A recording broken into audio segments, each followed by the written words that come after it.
এটা নতুন কিছু নয়।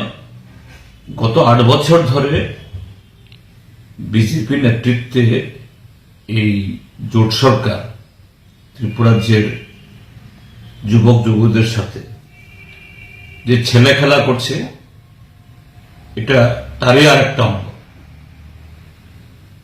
এই গেল লোকসভা, তারপর এডিসি নির্বাচন গেল, ঠিক তার প্রাক্কালে আমাদের রাজ্যের মন্ত্রী বাহাদুররা যুবকদের সামনে ললিপপ ঝুলিয়ে দেন।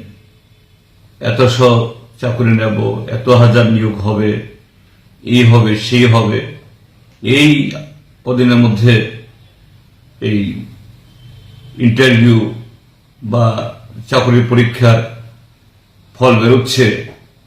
তো এই সমস্ত করে আমাদের রাজ্যের যৌবনের তাদের যে ইচ্ছা, তাদের আকাঙ্ক্ষা, তাদের স্বপ্ন, তাদের ধৈর্য, এটাকে প্রতিনিয়ত এভাবেই এরা অপমান করছে, অবহেলা করছে এবং তাদের ধৈর্যের পরীক্ষা নিচ্ছে।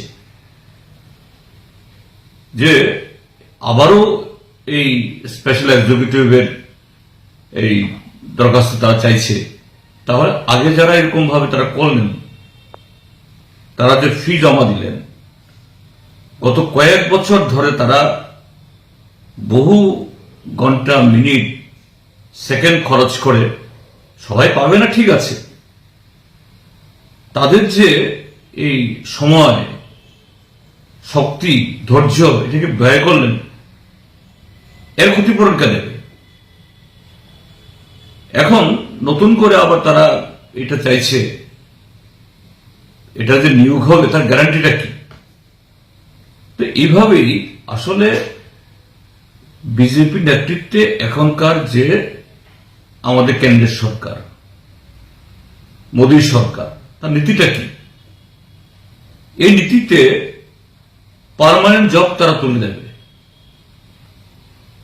এই দেশে শুধু আউটসোর্সিং থাকবে মালিকদের সুবিধার্থে, কি সরকারি সব বেসরকারি সমস্ত ক্ষেত্রে এরকম ভাবে ইউজ এন্ড থ্রো, এইভাবে ললিপপ জ্বলিয়ে জ্বলিয়ে এক একটা নির্বাচন আসলে তাদেরকে তারা ব্যবহার করবে।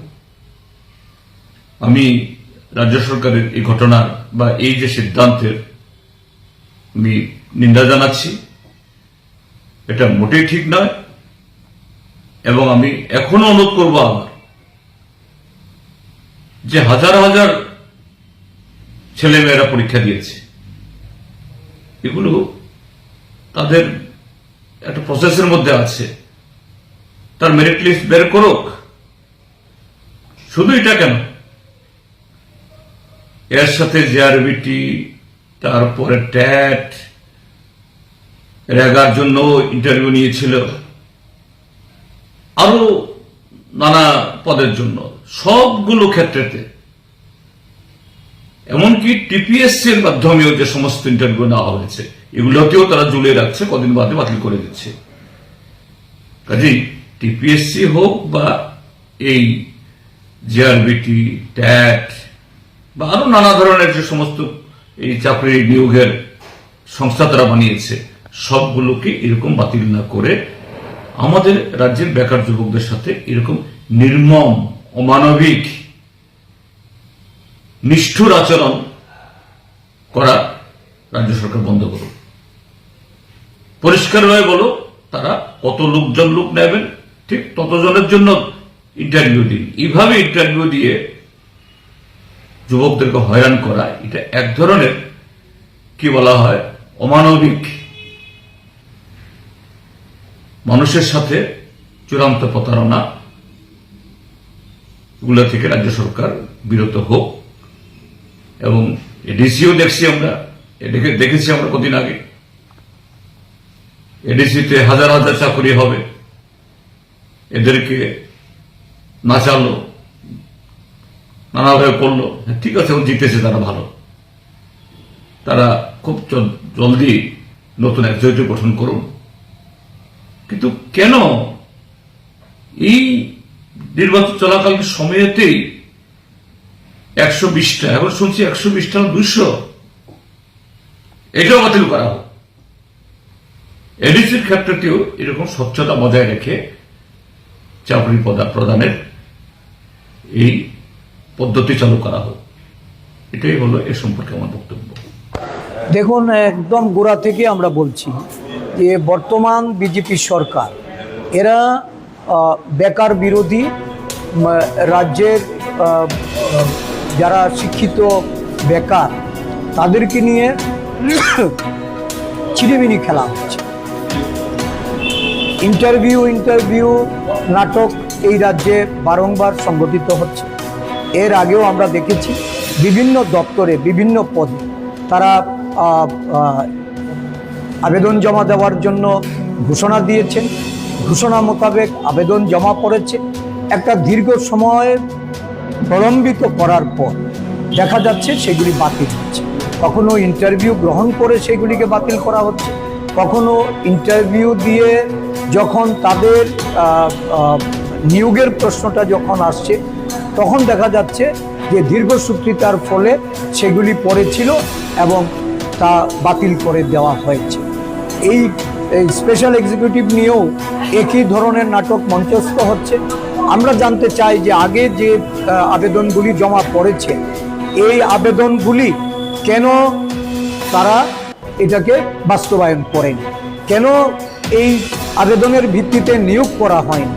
এখন নতুনভাবে আবার নিয়োগের উদ্দেশ্যে যে তারা যে আবেদনের জন্য যে নির্দেশ দিয়েছে, আমি বলবো যে এইগুলি সম্পূর্ণভাবে বেকার যুবকদের সামনে লালিপথ ধরে রেখে একটার পর একটা নির্বাচনী বৈতরণী পার হওয়া।